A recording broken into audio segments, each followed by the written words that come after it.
There are moments in Formula One where the numbers don't just reflect performance, they reflect heartbreak. Lewis Hamilton arrived in Hungary in 2025, carrying the weight of expectation, legacy, and a new chapter at Ferrari that promised everything. A chance to close his storied career on the highest of notes with a team that embodies both romance and tragedy in motorsport history. This wasn't just another Grand Prix for him. Hungary has always been more than a race, it's been his. Temple 8 victories, countless iconic moments. It's where he has looked untouchable, transcendent, even mythic. But this time, it was different. Something was wrong.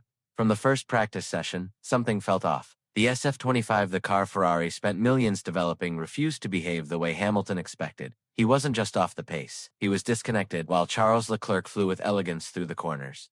Hamilton wrestled with every curve as if the car was speaking a foreign language. In the garage, frustration simmered. Engineers scrambled. Telemetry wasn't making sense. The data couldn't explain the gap, not fully. But the cameras could see it, a legend fighting a machine that no longer listened. And when Q2 ended, Hamilton was eliminated by just 15 milliseconds. That tiny sliver of time shattered more than his qualifying hopes. It shattered his composure. Standing before the media, he didn't hide behind excuses. No diplomacy, no spin. Just one sentence. Maybe Ferrari needs to change driver. Today, I was absolutely useless. It wasn't self-pity, it was surrender. The kind of raw vulnerability you never expect from a man who has conquered the sport. But this wasn't just about one race. It was about something deeper, something structural. Hungary was no longer a stage for glory. It had become the scene of an emotional implosion. The first visible crack in Ferrari's most ambitious project in a decade. Behind closed doors, Ferrari was in crisis mode. What should have been a celebration, Leclerc on pole. Ferrari back in the spotlight was now a full-blown emergency. Engineers initiated one of the most meticulous data investigations in recent team history. Every input Hamilton made during qualifying was matched, frame by frame, with Leclerc's telemetry. Same track, same conditions, same tires. But completely different outcomes. The results were damning.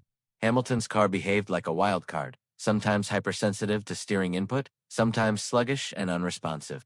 It wasn't just handling poorly, it was inconsistent. Corner to corner, the SF25 was behaving like two different machines, depending on who was behind the wheel. The deeper they dug, the clearer it became. The problem wasn't Hamilton's driving. It was a fundamental mismatch between his technique and the car's evolving design. As Hungary's temperatures rose, so did the erratic responses. Rear suspension loads varied wildly. The electronic brake balanced normally. A precise tool was now lagging or overcorrecting. Even the traction control system, designed to stabilize performance, was injecting more instability. For Hamilton, it felt like chasing shadows on every lap. But Leclerc, he was sailing through smooth, stable, fast. That wasn't just frustrating, it was terrifying, because it raised a question no one at Ferrari wanted to face. Had they perhaps unconsciously built a car that only worked for one driver? The clues were stacking up. From Spa onward, Ferrari had installed new active rear suspension tech. It delivered massive gains, but only in the hands of Leclerc. The design, it seemed, favored his aggressive entry style and late braking. Hamilton, who drives with balance, fluidity, and tire preservation in mind, was being punished by the very upgrades meant to elevate the team. Ferrari's engineering department had to face a brutal truth. They hadn't built a car for Lewis Hamilton. They'd built a car around Charles Leclerc, and perhaps that wasn't intentional. Leclerc had been with Ferrari for years, shaping their development culture. His technical feedback, his driving preferences, his aggressive racecraft, it had all been baked into the DNA of the SF25, bit by bit. From the SF232 now, the car had evolved in a direction that served one philosophy of driving. One voice, in the simulator, one style dictating design. And the result? A weaponized machine for Leclerc, but a cipher for Hamilton. For someone like Hamilton, whose skill lies not just in speed but in feel, in harmony with the machine, this was like trying to speak poetry through static. The very systems meant to enhance performance, dynamic, ride height, brake distribution. Electronic assists became unpredictable landmines under his control. His soft-footed, progressive approach was triggering overcorrections, hydraulic overloads, and feedback loops that made the car behave erratically mid. It was like playing a violin tuned for someone else. Every note came out dissonant, but the implications ran deeper. This wasn't just a technical problem, it was a political one. If Ferrari had accidentally created a car that only Leclerc could drive well, then every result, every strategy, every upgrade now had to be viewed through the lens of structural bias. Intentional or not, the team had created a competitive imbalance.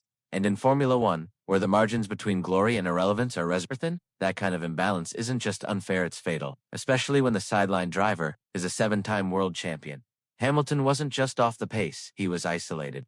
For a man who came to Ferrari to write history, To bring back the myth of Maranello, the realization that he might be piloting a car that fundamentally couldn't work for him was devastating. As Ferrari's analysis deepened, whispers turned into suspicion. What if this wasn't just a technical misalignment? What if Hamilton's struggles were the downstream effect of deeper strategic choices once that, even unconsciously, prioritized Leclerc? The evidence was hard to ignore. Since the Belgium Grand Prix, Ferrari's new rear suspension transformed the SF25's behavior. More grip, more stability, faster corner exits. But only for one driver, because that system was optimized for a late-braking, aggressive turn-in style, precisely Leclerc's specialty. For Hamilton, that same system caused rear instability, sudden weight shifts, and a chronic lack of rear-end predictability. The worst part, it didn't feel like sabotage. It felt like neglect. Hamilton had joined Ferrari late in the development cycle. Leclerc had spent years embedding himself into the DNA of the team, training with the engineers, logging thousands of simulator hours, providing daily feedback. In contrast,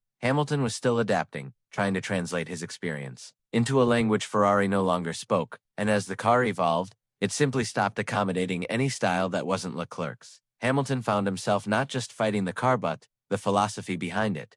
From the outside, it looked like Ferrari had two drivers. On the inside, it felt like they had one. And for Hamilton, that's not just a competitive disadvantage, it's existential. You cannot win in Formula One if you don't trust your machinery. You cannot lead if your voice isn't in the room when decisions are made. Hungary exposed this imbalance brutally. What started as a bad qualifying became an organizational indictment, not just of setup, but of identity. Ferrari had to ask itself, who is this car for? And can a team truly compete at the top if only one driver's needs are being met? Hungary 2025 will be remembered not as a triumph of performance, but as a revelation of crises.